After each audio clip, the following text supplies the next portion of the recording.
Hi, everybody. Welcome to today's Global Intelligence Update, as we call them, with Sonia Samtani from Hong Kong. And Sonia is an amazing individual. We met probably going on 8 years ago. We just worked out now when we were in Hong Kong running our Entrepreneur X Factor competition, which I believe you won, Sonia, I think, if I remember rightly.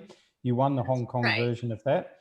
And I'm not surprised. At the time, those of you that are working with us very closely one-on-one on the call would know that we're a great proponent of introduction videos and explainer videos. Well, I think, Sonia, yours is still up on YouTube right back in 2012 or whenever you filmed it, that particular one. And it's still one of the best introduction and explainer videos that I've seen coming out of anybody. And what you do is fantastic. At the time we met, you were doing very much the marketing and branding thing with a shift into wellness. But over the last 8 years, you've moved very much into the wellness area. And just before we got on this call, folks, we were talking about, the up and coming industry in Hong Kong, where Sonia is being based. For how long have you been in Hong Kong? Were you born there? Yes, born and raised here. Yeah, right. So for quite a while now, she's been in Hong Kong. She should know Hong Kong very, very well. And so we're talking about the up and coming industry there, and it really is the wellness industry. And Sonia's just been telling us how she's doing this call from a hotel because there's renovations going into a building because she's expanding so much, and put 123 people through different certification programs in the last little while. So that's fantastic. And I really appreciate you being with us today. It's absolutely fantastic for us to have you. So I'm going to dig into sort of reinterpreting life, because just before we were talking and before some of you guys joined the call, Sonia and I were talking about, the work that she does. And I was saying, well, we've hardly had a business conversation with people in the last 12 months. It's been very spiritual. So I think a lot of people are dealing with a lot of stuff at the moment. So Sonia, why don't you start off by telling us, how does the mind actually work? How does our mind work? And how are the beliefs that we're holding on to so dearly formed in the first place? Thank you. Thank you so much, Mike. That was a great introduction, and it's lovely to be here with everybody. And yeah, we are talking about the mind. We're talking about beliefs, and that is such a big thing, such a big topic now, because beliefs is what governs behavior. And mostly what we're looking at is that now we don't want to behave a certain way. People don't want to behave in a way that's anxious or depressed. They don't want to be doing the habits that they do, like nail biting or whatever patterns that you have.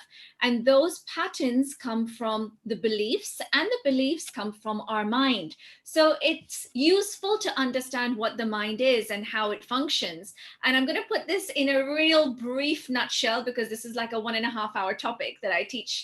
It's basically, the mind has two parts to it, and the mind is not the brain. So the brain is the hardware, and the mind is the software. That's the easiest way that we can think about it, because you can touch your brain, you can't touch your thoughts. And the center of the mind is situated in your gut. That's where we get the term gut feeling. And that's why nowadays they say they've got a brain in your gut. Now, a lot of scientists have sort of come up with this term. And we've got two parts to the mind. We have a conscious and a subconscious. And in between, there's a critical filter.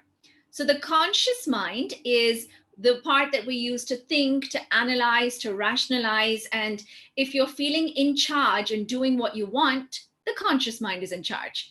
So you wanted to come to the Zoom meeting now. Few of you want to write, you want to nod. So it's your conscious mind sending a signal to the brain. The brain is sending the energy to the body. You do what you want. Now, when you're doing something that you don't want to do, the conscious mind has lost the grip of control. Like, you have a panic attack, you don't want to, but you do. You explode in anger, you don't want to, but you do.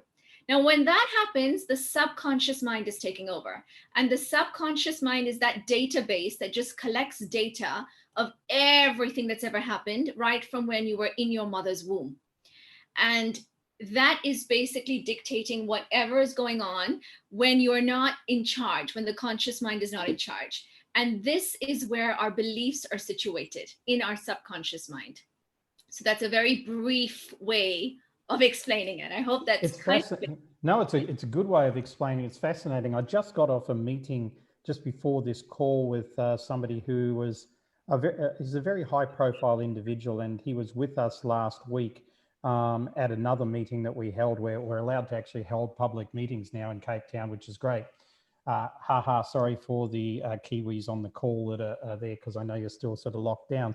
But he was saying that one of the biggest things that he got from the meeting last week, he'd forgotten how people smile. Isn't that incredible? He said it blew him away that people were smiling. He said, and he remembered that people smile with their eyes and their full face, and he'd actually forgotten this. And he said it's been so dehumanizing for him over the last 12 months, being, locked away and things like that. So that brings me into the way in which we interpret things, Sonia. So what would you say is what sort of governs or influences our interpretations? Yeah, our interpretations basically are influenced by SEER, it's conditioning. So that stands for our social, economic, education, and religious inputting, if religion is a part of it. And it's basically our environment. And through those interpretations, we form beliefs. So whenever something happens, basically the mind is storing the fact and the interpretation. So fact could be, I was 3 years old, I woke up in the morning and nobody was home. Interpretation, I'm abandoned. That has been influenced by everything that I've been conditioned to earlier. Now that I'm abandoned is your initial interpretation. And through that, you make a conclusion. The conclusion could be, I can't trust anybody. Now, anytime you make the same interpretation thrice, 3 times, it translates into a belief. So something else completely different could happen. You interpret, I'm abandoned, I can't trust. Something else could happen. You could be bullied in school, or your best friend does something, she said something, she did something different. Same interpretation, I can't trust. Now that becomes a belief, and it's in the subconscious mind, which is 6,000 times more powerful. And basically that becomes the lens. So everywhere we look, we're looking for, I can't trust, this one's abandoning me, that one's abandoning me. And this is how basically our interpretations are just governing our entire life experience.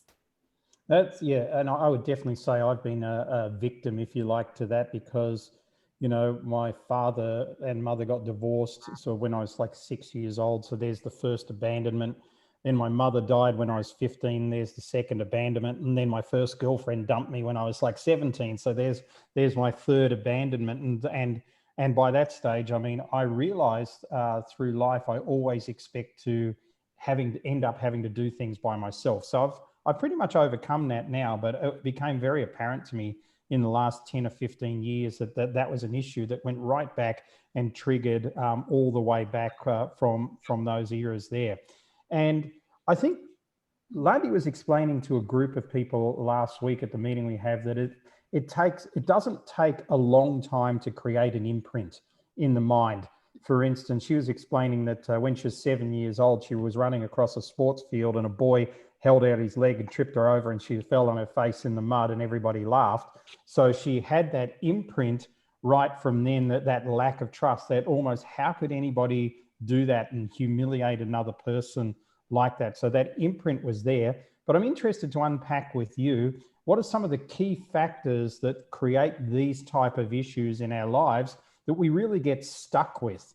And everybody on this call, we've got people on this call from Australia, New Zealand, South Africa, Hong Kong, of course. Ireland's normally on the call. So from at least 5 or 6 different countries on the call, but we're all impacted by certain things that just seem to lock onto us and just go with us. They're like that piece of paper that sticks to the front of your car when you're on the freeway and just won't come off, doesn't matter what you do. What are some of the key issues there, Sonia, that cause that? Yeah, I love your terminology of the imprint, because that's exactly what it is. And as a therapist, we use the terminology inner child. I don't know whether people may have heard this term, and there's lots of different interpretations of what is an inner child. So some people think we have only one inner child, and some people think, oh, a child is like below 18. Actually, an inner child is any version of you that is stuck in a trauma of the past, as you were saying, Mike, and has not grown up. So Yep. if you fell down and you had your face in the mud, that's an inner child. If you Right. were in school and you were asked to say poetry and you froze and you were in trauma, that becomes an inner child. And so, in that moment, if you are feeling anything other than acceptance, you're creating an imprint of trauma, because trauma comes from judgment. And the biggest judgment is it's not supposed to be like this. So if we think, oh my God, it's not supposed to be like this, people are not supposed to look at me like this, I was not supposed to fall down, I was not supposed to stammer, then that begins more of the self criticism, and that begins to have more of the judgment. And so you have those interpretations that produces another conclusion, like some sort of I can't trust anyone, I'm not wanted, I'm not loved. The emotion that we feel is trapped inside our body because we're not allowing it to move through us. Then we develop a coping mechanism. So a coping mechanism to deal with it, which keeps that emotion even more locked within. And there's 3 types of coping mechanisms that we tend to develop. And we've used all of them. So either we're going to be the pleasers and we'll ask someone, please like me. I'm going to be the good girl, good boy. I'll do what you like. I'll do what I'm supposed to do. Or we'll say, forget all that. I'll show you. I'm not going to be the pleaser. I'm not going to do what I'm supposed to do. So that's the rebel. Or you're going to fly away and withdraw yourself and do nothing. So that's kind of like the withdrawer. So we'll be the pleaser, the rebel, the withdraw artist, and we'll probably try all of them and maybe be sort of an expert in one of those areas. So that's what happens when we have those imprints, that it gets sealed into our space in that coping mechanism.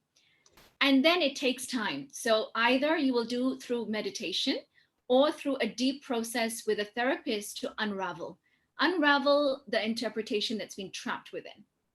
So it's sort of like if you've read The Celestine Prophecy by James Redfield, I mean, he talks about people's control dramas. So my control drama, the way I control people, and some of these people on this call know this, is that I'm aloof, right? So I sort of go, yeah, whatever. And I don't, I sort of hang out to the side and I'm not really necessarily engaged. That's an aloof control drama. Whereas other people have the poor me. They go into the victim. Oh, poor me. Why does this always happen to me? Why do I always get the flat tire? Then the other people are the interrogators. So their control drama is to constantly ask questions and deeper questions and get to it. So what you're saying to me seems like that type of model, in that this is not like there's 1,000 things out there that this can trigger and you've got to solve 1,000 problems, that you can quickly establish through working with a therapist or somebody with those type of skills, that your imprints, if you like, may have taken you into having a sort of personality that where you become a pleaser. And the world's full of pleasers these days, and a lot of them are in business for themselves. And we talk about that a lot, or that they go into one of the other types. Would you agree with that? And how many are there in total? Yeah, I would, because our identity is an amalgamation of these different coping mechanisms. So we become the one that should do what I'm supposed to do, the pleaser, or we become the one that is, going against the norm. And that becomes our identity or our ego. And we, again, see the world through that filter, see the world through the pleaser filter or the withdrawal, like your aloof category, I would put that under the withdrawal. So I'm going to pretend that it doesn't matter, or I'm going to go numb about it and not feel anything and not do anything. So we can even put this in very simple flight and fight. We know that this, anytime there's crisis, the subconscious mind wants to fight or flight. And previous days, when we were primitive man, that would be literal. We would run or we would actually fight. Now it occurs differently. So fighting is being there, doing something about it. So I would put the pleaser and the rebel both as fight, 2 different expressions. And then the avoider as actually pretending it's not there, running away from it, flying away mentally, physically there, but mentally just not there at all.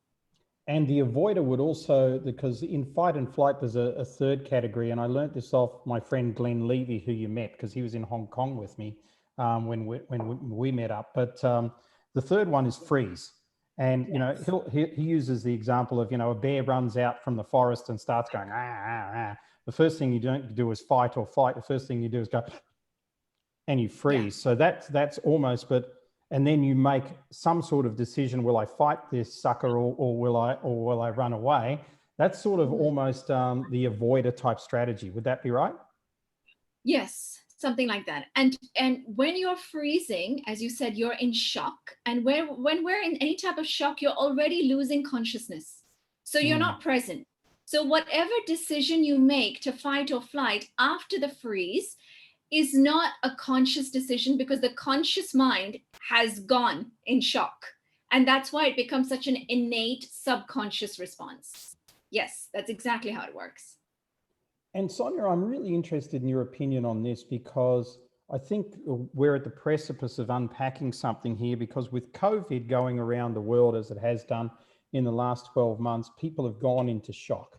And so therefore, because they've gone into shock, and part of the reasons they've gone into shock is our freedom's been taken away, the things that we held dear, just going to our local cafe for a cup of coffee, we can't do anymore. So, it's basically cut our most basic human rights. So we've gone into shock, which literally means that we're less present. And so with that less presence means that we're missing opportunities, we're not fulfilling on things that we should, we're not present to our loved ones as much as we should be, and therefore our relationships are breaking down.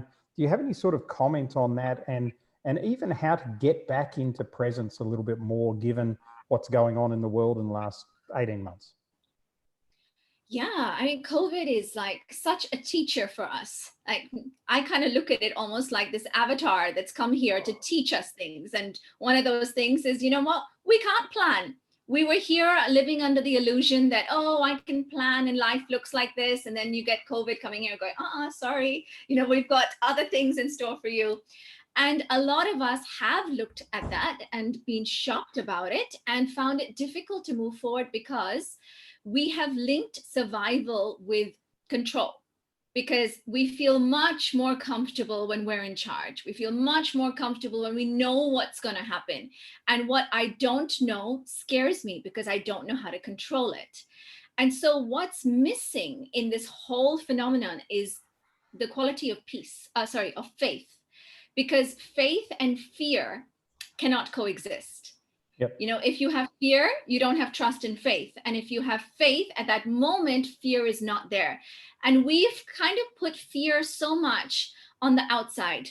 So I grew up needing to trust that my plans need to go into fruition, then I'm okay. The people need to like me, then I'm okay. This needs to happen, then I'm okay. So our faith and trust was needed to be on the outside. Whereas now COVID is showing us, no, sorry. The result is not in your hands. You're not 100% control over that. The environment is not in your hands. Other people, school, homeschooling, flights, nothing. And so then the only faith that is available is faith in self. Faith that I can handle it. Faith that, okay, life is showing me something, and perhaps I do have the tools and resources to be with that.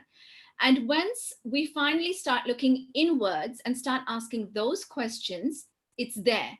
And when we don't look inwards, then we'll continue, as you said, to be in shock, to be the victims, because we're going to buy into that illusion that I spoke about earlier, that it was not supposed to happen. So COVID is not supposed to happen. Schools are not supposed to close. Flights are not supposed to vanish and not be there. And so the more we're stuck into that, the more we will end up being victims. So how to deal with it, you were asking, is to acknowledge. And it's so simple, actually, but not necessarily easy, because we're not good at acknowledging and accepting. And we also don't even know what accepting means, because a lot of us think that accepting means thinking something is good. And that is also judgment. So if you think something is good, you're judging, just like you think it's bad or it's not supposed to be. They're both judgments. Or you think accepting is, oh, I can't do anything about it, I have to accept. And that's being helpless, that's resigned, and that's not accepting either. So accepting is really the art of being with what is. That's it. And that's why mindfulness is getting so popular. And that is the only thing that we can do, because we can't change it. It's not in our control. It's not something that we have 100% control over. So acknowledge and practice the art of being with what's so. And then there's a lot of peace that's available after that. It's, as I said, it's simple, it's deep. It's not necessarily easy for so many people. No, and so many people are sort of facing that these days, and you know, there's people on this call that I've had those type of discussions with that are really in a position where they've really come to terms with the fact that the only thing they can manage is their own self energy, and they've taken the deep journey within. And honestly, there's a lot of people on this call that I look at the names here, which I know from whose businesses are flourishing. COVID, schmovid. And it's because, not because COVID's helped them, but COVID's helped them actually go inside and solve a lot of the issues. I love what Philippe's written in the chat. He says, Einstein said the most important decision we make is whether we believe we live in a friendly or hostile universe. So, I mean, that really is a statement of your perception is everything. And the funny thing is, Sonia, is that, you know, you're saying the same words and I'm hearing them, but everybody's hearing them differently, and their own interpretation of those words is very, very different. I want to move on and ask, what are let's stick with three. What are the top three things that you think people are dealing with at the moment generally? That's a good question. One is probably the fear of the unknown. And I think that's that's the key one. Second would be their responses to it. And a big response is anxiety, because anxiety is a fear of the future. So if I don't know what's going to happen, I'm going to be anxious about it. And the third is related to their coping mechanism about it. So their coping mechanisms can produce other problems because they're not actually resolving anything, it's covering a hole. So the coping mechanisms can be addiction, it can be explosive personality, it can be losing connection and withdrawing into my own space. And so all three of them are connected. And I would say that is what I'm seeing most in my clients, in my sessions. And it all boils down to, again, the fear of the unknown, which actually is a really innate fear. It's a subconscious fear. And it's one of the, I think, the big things that we're here to master. Yeah, so I agree with you. I think this is a really good point. And it'd be interesting. Am I freezing again? Yeah, we are. We both are. Oh no, Ian's shaking his head. So we're not freezing. We're not freezing in Johannesburg. So that's a good thing. But but we could be freezing in Paraguay. Who knows? The fear of the unknown is one of the innate things that we've come here to conquer, and it's so true. Because shadows are much more scary than somebody standing there, you know, with a knife in many respects, because we conjure up all sorts of things about that. And Philippe's saying, I've got a few acquaintances that are drinking more than they should as a coping mechanism. And so that is a coping mechanism. And you know, we had one of our suppliers, and I won't say who it is. We don't have many suppliers in the business we're in, but you know, one of our suppliers who Lundy was chasing, saying, listen, you're just not delivering. He said, sorry, I've been on drugs for the last year. Like, he literally came out and told us that. And we're like, oh, okay. What are we meant to do with that information? But, you know, that's a coping thing. So what would be one or two of your really useful tips? Because I think there'll be people on this call who are experiencing fear of the unknown. And there's people who, you know, we've got a number of clients, I'm not sure if any of them are on this call, I haven't checked, who were in the travel industry. That doesn't exist anymore. In fact, we had lunch with one of them yesterday, who's moving to Asia now to go into something entirely different. So, and they're actually excited about the unknown and excited about what's coming next after having a business for 12 years. It was incredibly profitable, and these days is not making a cent. So I'm interested to get your opinion on the fear of the unknown and what we can do about it. Yeah. So this fear is going to be there. But what we can do is we can flip what the unknown is about. So basically, people come with three types of issues: an issue that they have with themselves, with another person, or a situation. And every issue can come under this. It's one or a combination of. Now, what happens is that if it's me, you feel guilty. If it's another person, you feel angry. If it's a situation, you feel helpless if it's already happened, and anxious if it's going to happen. Now, from all of these three categories, the only thing we have full control over is me. Others and situation, you don't have full Yep. control over. And when we try to control other and the situation, you lose control over yourself. And that's how so many of us live. And especially those quote unquote control freaks, right? What they're doing is controlling the environment, controlling other people's responses, and then losing control over themselves.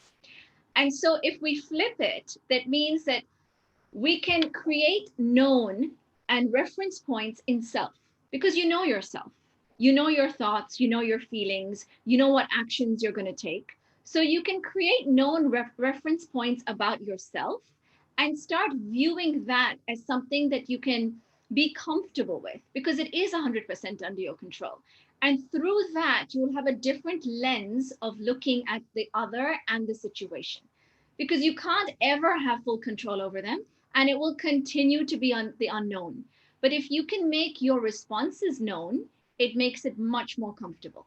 That even if the outside and other people, they're the unknown, I can't control them, though my response would be that I know at the end of the day, I have the resources. I know I can control my actions. I know that even if I feel an emotion that I don't mean to feel, I can allow myself to go through it without shooting myself, judging myself, and then curbing that emotion. So it's about just flipping that reference point. And that's the best thing that I think we can do. Very good. Well said. Ian says here, research on women waiting for breast cancer test results experience higher anxiety than those who actually tested positive for breast cancer. So there's more anxiety waiting for the result than there is when you get the result and you've actually, got the cancer. So fascinating stuff. You talked about anxiety before, which is really the fear of the future, and depression's regret from the past. So they're very clear, and it's very clear to see immediately if somebody's either depressed or anxious, and those type of things. But let's unpack that a little bit more. How do we know? And so I'll use myself as an example. It wasn't till 5 years ago that I realized that I suffered from anxiety. So I've gone through my whole life having anxiety. At certain times during my corporate career, it's high blood pressure and all those sort of things that have come from it. And so, but I realized it wasn't until Landi said to me, because her background's in psychology, said to me, "You've got anxiety." And it was actually when we were in Europe, and I have incredible anxiety around Italian toll gates on the freeway, because in 2001 I got stuck there with putting my credit card in and having my credit card swallowed. I see Robert laughing there because he's probably experienced the same. Having my credit card swallowed, and I have 60 angry Italians, including truck drivers, literally abusing me in Italian behind me, which I don't speak. And I realize every time now when I come up to a toll gate anywhere in Europe, I never do the credit card one. I always do the cash only one, where I can actually give money to a person. And Lundy literally hands me the cash, and I literally have passed the cash over, or else if I have to do it myself, I'm sort of like this. So I get that, but I never saw it before. And it's really interesting because my ex-business partner, who you know, Sonia, used to say to me, "Why do you get so upset when you're setting up a room for an event?" It's because I can't control the AV. That's what it is. So I get anxious about it. So I'm like all constantly resetting rooms, and I'm in there at 7 a.m. testing the AV and stuff like that. So we've all got our thing. So I'm interested to see how people can identify these things in themselves so that they can know what they're dealing with. And then secondly, what are some of the ways that you would help and assist them as a professional to maybe deal with, becoming a bit more depressed, or being or recognizing they've got some anxiety? Yeah, and I love that you share your story, because it's so much easier to work with specifics than general. And there's different types of anxiety. Like yours is something you've experienced in the past. So you've experienced going through that toll and it was disastrous. So you don't want that to happen again.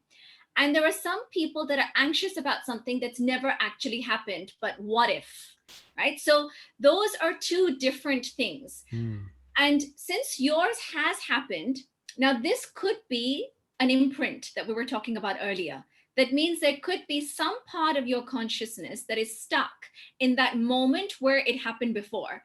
And now the moment you see that toll, it's a trigger. It wakes up that file in your subconscious. And that Mike of how many ever years ago is going, 20. no, 20 years ago, right? Yeah.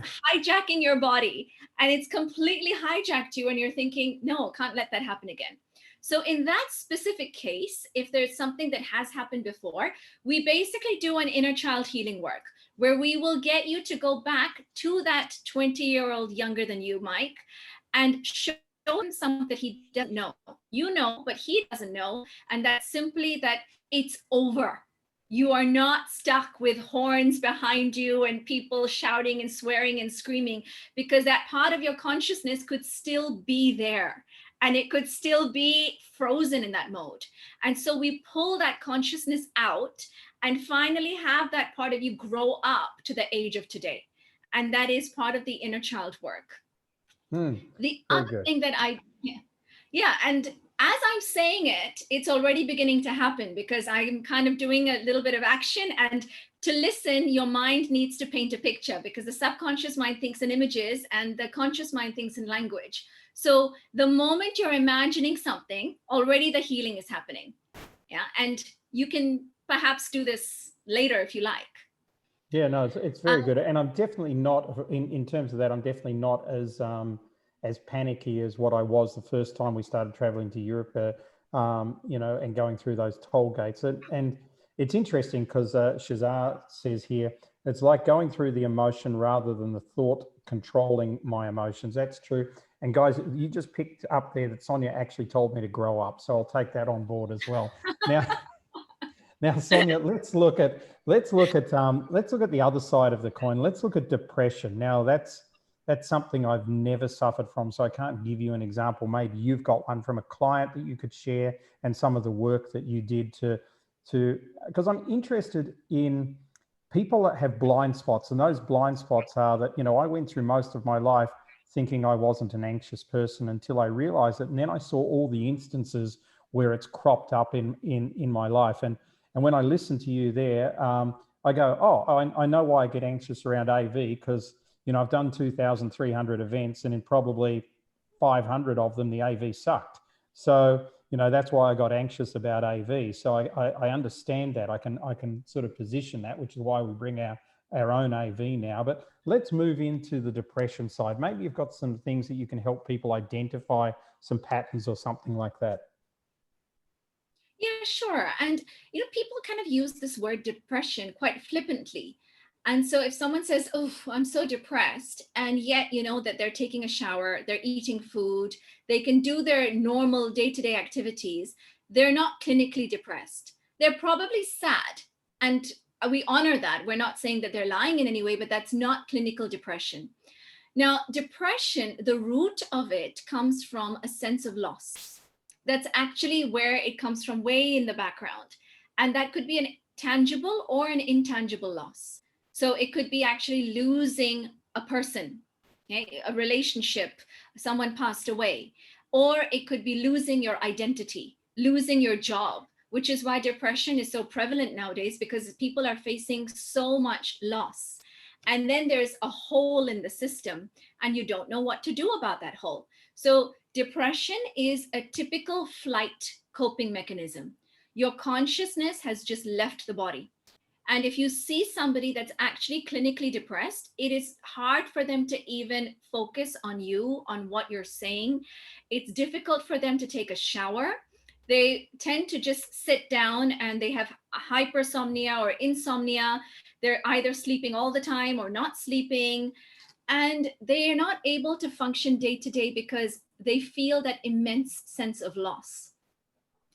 Now, if I go to this more philosophically, if I go to this a little bit deeper, now, we can't lose anything except for our own consciousness, actually, because we bought into the illusion that, oh, I'm with someone and they complete me. My relationship completes me. My father, my mother, my job, something else completes me. So that attachment is an illusion that we bought into, that this becomes part of my identity. And once that's gone, I've lost that part of myself. Whereas actually, that was never you in the first place, because we are born whole and complete. And actually, sometimes I say by the time you're born, it's too late, because issues can happen in the womb. So when you're conceived, right, you're whole and complete at that point. And then every time there is a trauma, it's as if there's part of your consciousness that gets stuck in that moment. And as a coping mechanism, you could attach yourself to something. And huge attachments, if you lose them, produce huge losses. And this is what can lead to depression. So the ultimate healing is to get back that part of you that you lost in your attachment to whatever you perceive is gone. That's the deeper sense of it. But if you're dealing with someone who is depressed, they're not ready for that yet. They're not ready to even hear that, because this is way too deep. For them, taking a shower is a big deal. So if you're with someone that is depressed, then just minimal physical activities is the way to go. So if you can go down and take a walk, just, a few steps down the building and back, that is a huge achievement. So we start with baby steps, and then, slowly bring back consciousness in the body to then be able to work on what's gone. Yeah, really, I hope that really makes good sense. answer. Absolutely. I don't know if you know a good friend of mine, Don Tolman, and Don's one of the world's leading people in natural healing and whole foods and things like that. And he says it basically comes down to 7 things. You've got to have high quality air, whole foods, good quality water, good sleep, some exercise, non-toxic relationships, and passion in your life. And he says actually having passion in your life overcomes, you can eat a lot of hamburgers if you've got passion in your life, and you'll still probably live a long life. But in relation to what you're saying, he says, and I've heard him say this a number of times because I've worked with him for many, many years.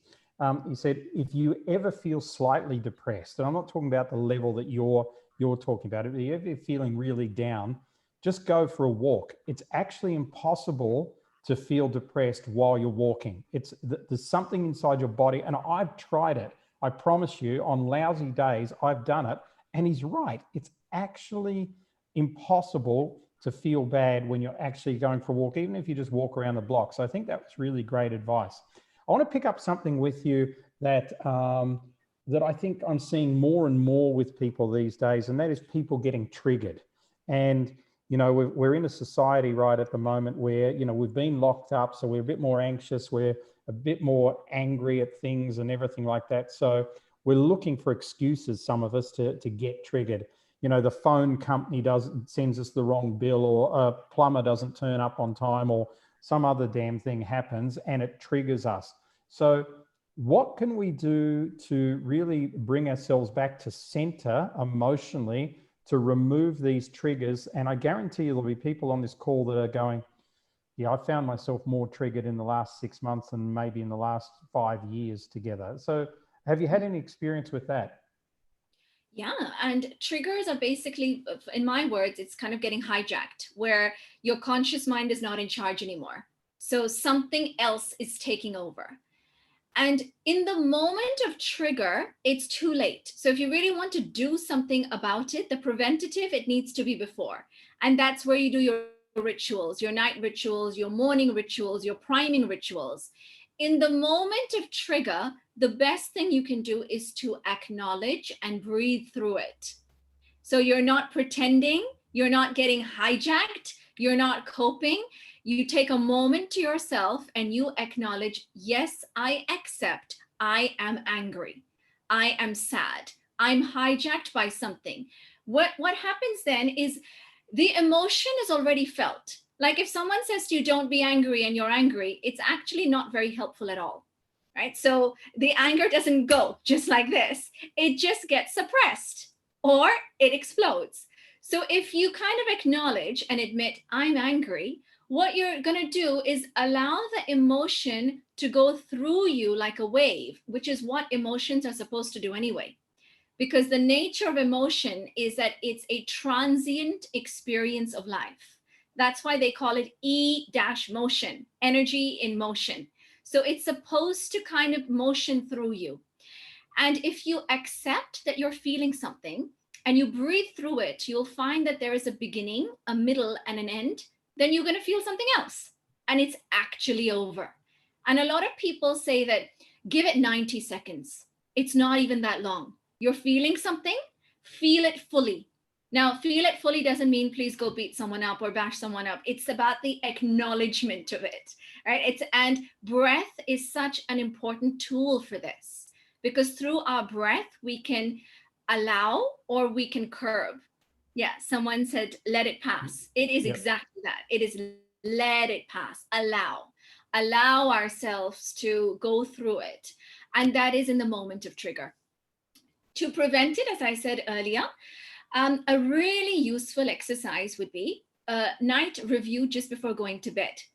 Because just before you sleep, the subconscious mind gets updated. And obviously, it gets updated regularly. That's why it contains everything that's happened in your life. So in the dreams is when the subconscious mind gets updated with information. So let's say if something happened, you felt very angry. In your dream, that anger will go into your subconscious mind. But what if you release your anger before you sleep? So now you're going to have the same event. I had a fight with my best friend, let's say, but you're going to input that in your subconscious mind without the emotional charge of anger. So it's really useful before sleeping to do a daily review, to check the emotions that you have that you've not fully completed yet. And then use your breath to allow yourself to just complete that, to allow it to go through. And then when you sleep, the events will go in without that toxicity of those emotions that are still unresolved. Yeah, and I can't tell you in the last year how many how many sessions Lundy and I have done with people on dream interpretation. It's becoming a much bigger thing than ever before because of some of the things you've said. And we've got JC saying she loves they love the idea of the night review there. Thanks again. Heather says the awareness that the emotion is energy and witness it without attachment is important. And Shazara, I just want to acknowledge you're saying before, toxic load in the system can contribute hugely to depression, and baby steps is the way to go.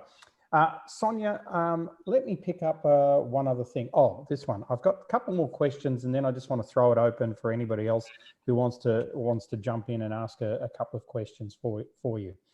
Tell us about this whole, oh, I must be positive, right? And people stand there in front of the mirror and they do their affirmations.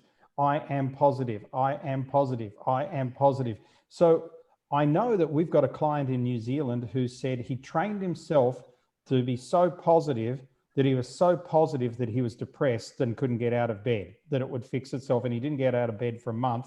But every time he was in bed, he's going, I'm really positive that this is going to work out for me. You know, so what have you got to say about this whole positivity movement? I love that. I love that example, because the more you say you're positive, the more you're affirming that negative exists. And Right. this is really going back to a huge fundamental law of Earth. And we know that we're here on this planet, and one of the most fundamental things we have on this planet, which maybe we don't have on other planets, is duality. So here we have everything that exists in duality. And the more we're saying positive doesn't mean anything if not in comparison to negative. Just like up doesn't mean anything if there wasn't a down. So the more we're saying positive, positive, positive, in order to experience that in your mind, you're already creating the reference point of negative. And so you will oscillate between the two. That it will happen. And because we're living in duality, we will experience both.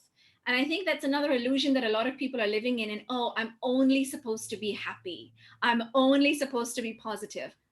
No, we're here to experience a spectrum of emotions. And if we're looking at it without judgment, that is the key. So if you can look at both anger and excitement, and you can look at both with acceptance, you get peace. Now, peace is outside of positive and negative. It's outside of happy and sad. You can be peace while you're happy, and you can be at peace while you're sad. You can be at peace in both ways. So I think one of the biggest challenges that we have as the species on Earth is to be able to live in duality with the mindset of beyond duality, of oneness. So if we can see it from a different perspective, then we're not going to oscillate between elation, depression, elation, depression, elation, depression. And we will go through that with awareness. So yeah, I think this be positive, be happy is the root cause of unhappiness, actually, which is exactly what you said with that guy being positively depressed. Yeah, Philippe says here, watch Inside Out from Pixar. He's got a link there on IMDb, Joy and Sadness. So that's a good one for people to have a look at, Philippe. Thank you so much for that. And, you know, this is something, Sonia, that the ancient Egyptians just knew and understood so much, is that, you know, they talk about the 12 hours of the duat, which means duality. And it comes from the papyrus of Ani, where the pharaoh dies and he goes into the cave of Sobek, the crocodile god. And Sobek is like the eternal darkness. And they're in there, they find they have to go through all these trials and tribulations. And it's a step by step, like there's one trial per hour, and the darkest hour is always before the dawn.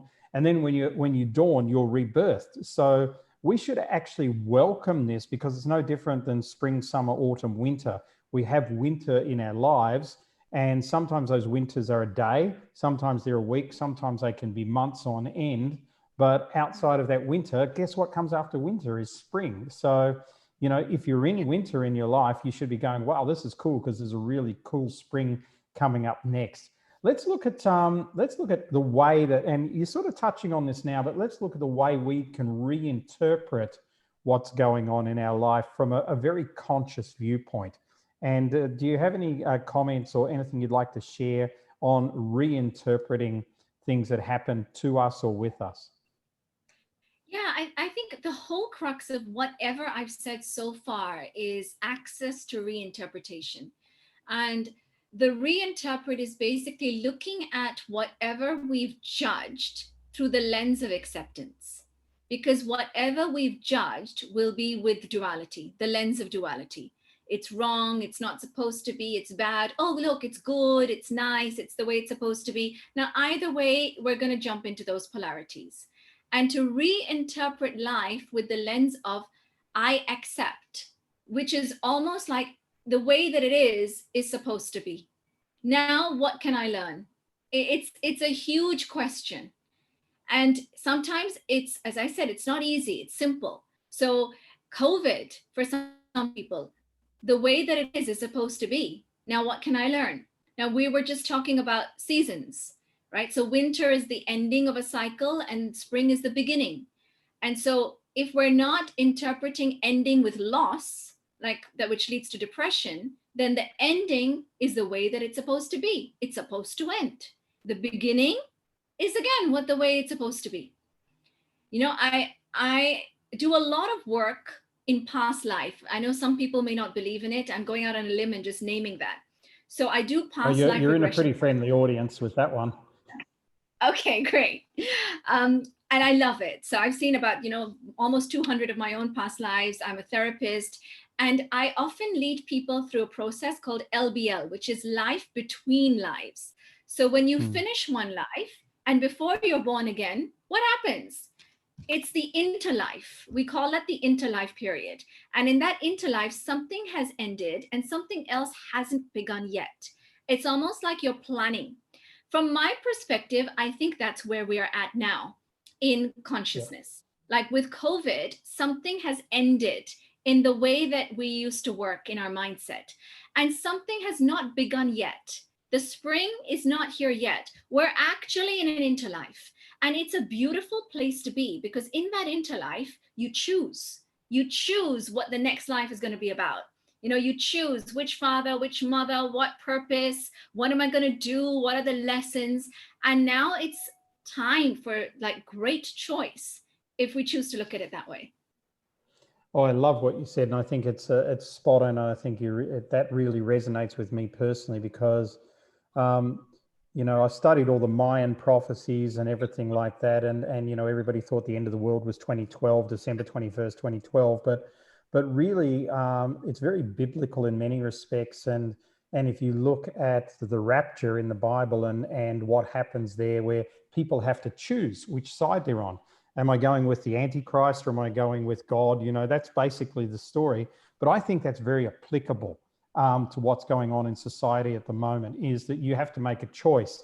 Am I going to get the jab? Am I going to just allow the politicians to tell me I can be locked up, or am I going to find another way to do it? It's really, this is a crucial position. And strangely enough, the Mayan calendar was around about 7 years out. So we're not far off what the Mayan calendar actually said in terms of birthing into the age of consciousness. And it was only, was it earlier this year or late last year? No, it was November last year, we actually did shift into the age of Aquarius when Jupiter and Saturn aligned. So we're literally shifted into that real age of consciousness. But with that consciousness, which is my last question for you as well, comes the fact that we have to be accountable for our conscious choices as a soul in this life. So I want to ask you about consciousness and about the role of becoming more conscious, because I guess in the work that you do, that's one of the outcomes of working with you, is that you get people to become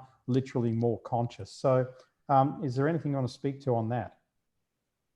Yeah, and basically when we're saying more conscious, it's becoming more aware. And it is becoming more aware of what we previously judged, becoming aware of why we behave the way that we do, becoming aware of what's the purpose of my life. And I think if we move away from taking decisions from emotions and we move towards taking decisions from wisdom, that's living more consciously. Because as I said, emotions are transient. So even if you take a decision from love, which is an emotion, you know, we're not loving to the same person all the time. I'm sure sometimes you wanted to kill the person you love, okay? In that moment, you're not very loving in that moment. So decisions taken from emotions usually don't yield long-term results. Decisions taken from wisdom is what brings awareness and consciousness, and that's where we use our discernment. We allow ourselves to feel our emotions, but our decisions are not taken from the fear or the anger or the excitement, because that ends up being in haste. So that for me is living more consciously. Yeah, very good. Sonia, I would just firstly, before we just go over to questions, I just want to thank you so much for your time today. And I think, you know, I want to congratulate you on your success. Most people in the well-being space are struggling to build small practices out of their homes and that, whereas you're in one of the most expensive cities in the world. You're putting an extra floor in your office building. You've got people coming left, right, and center that are joining your movement, which is what it really is, and your way of seeing the world very, very consciously. And you know, I for one really have always admired what you do, even though it's been from afar. So I really want to thank you for that. People are asking to drop a link to find Sonia, so we'll definitely do that, and we'll put it underneath the recordings when they go up on our different sites as well. Or Sonia, if you want to give us a web address or something, I'll type it in for people, or you can type it in. Oh, I can give you one that's my personal and one that is my wellness center. So you've got soniasamtani.com and the All About You Center, which is just perfect.